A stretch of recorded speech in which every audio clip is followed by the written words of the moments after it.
Spotify executive has called Harry and Meghan a word beginning with effing grifters after the streaming service pulled the plug on the Sussexes' $20 million podcast. Stephen's shedding a tear. But don't worry, the couple won't be short of cash because rumours are circulating that Meghan is on the verge of becoming the face of Dior. Right, I'm stopping buying it.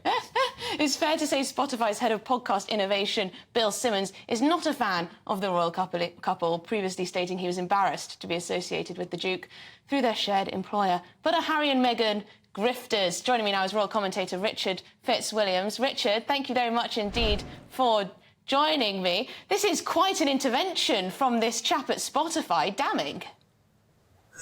Yes, he is a very colourful figure and apparently has very forthright opinions. And the interpretation of grifters as con artists has not gone down very well, I suspect, with the Sussexes. But the problems are, firstly, there's little doubt Spotify and the Sussexes and Meghan didn't, with Archetypes, make the impression that they were looking for, and clearly this has been a failure. But the rumours that Netflix, they only done one 6-hour series for Netflix, and there was an idea, an animated series called Pearl, which she was going to be involved with, and that's been pulled.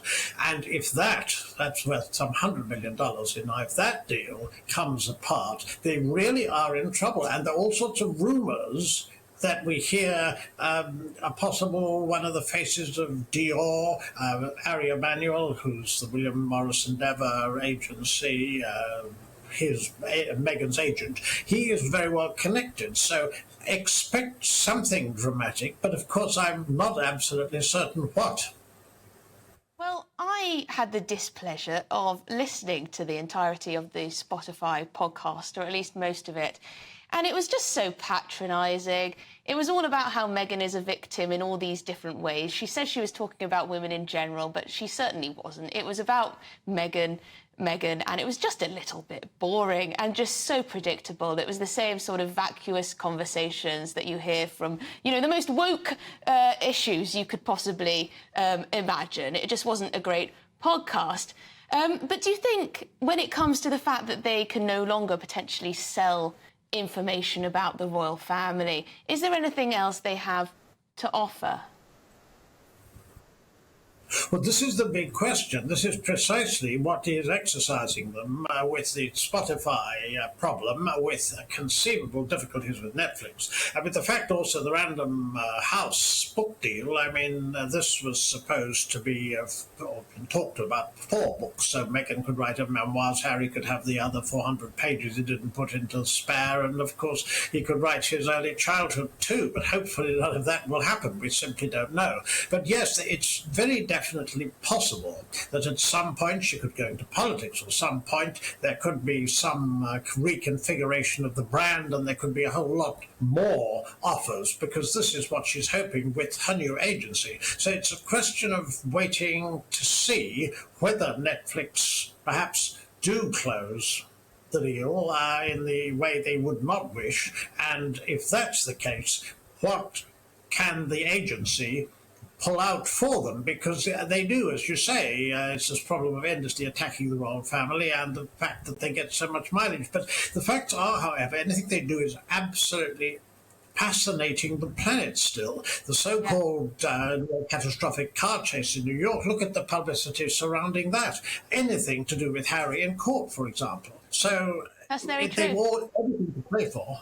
I'm sure they'll find something. I don't think they're going to be living below the bread line, are they, really? But thank you very much indeed, royal commentator Richard Fitzwilliams. Now, I'm sure everyone at home has been, you know, bated breath waiting for Stephen Pound's hot take on the royal couple. Well, I have to say, Duchess of Dior. This Spotify thing, it sounds like the sort of thing you overhear at the chisel counter at Wickes, doesn't it? I mean, it does sound a little bit... oh, you know, Harry, protect me, Harry, protect me. You know, this is, I'm sorry, it's just absolutely token and cringe-making. It really is awful. Interesting to hear that you were listening to the podcast. Yeah, well, I only discovered what a podcast was last week. You know, I thought it was something to do with fishing, to be perfectly honest. But I will not be buying any Dior perfume from now on. Sorry.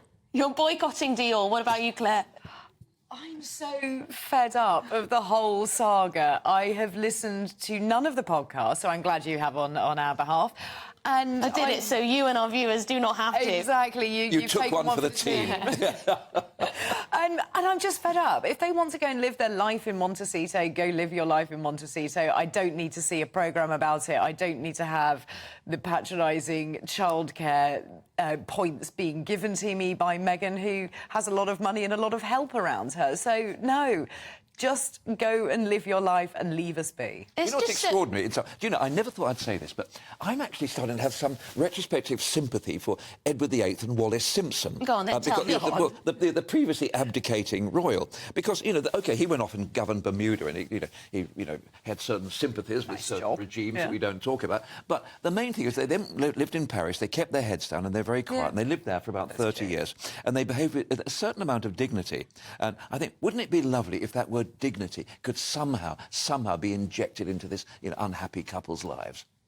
I just think silence. It's just so... It's just hard to take, really, that these two of the most privileged people in the entire world, are able to make money off the back of, well, presenting themselves as victims constantly for all varieties of reasons.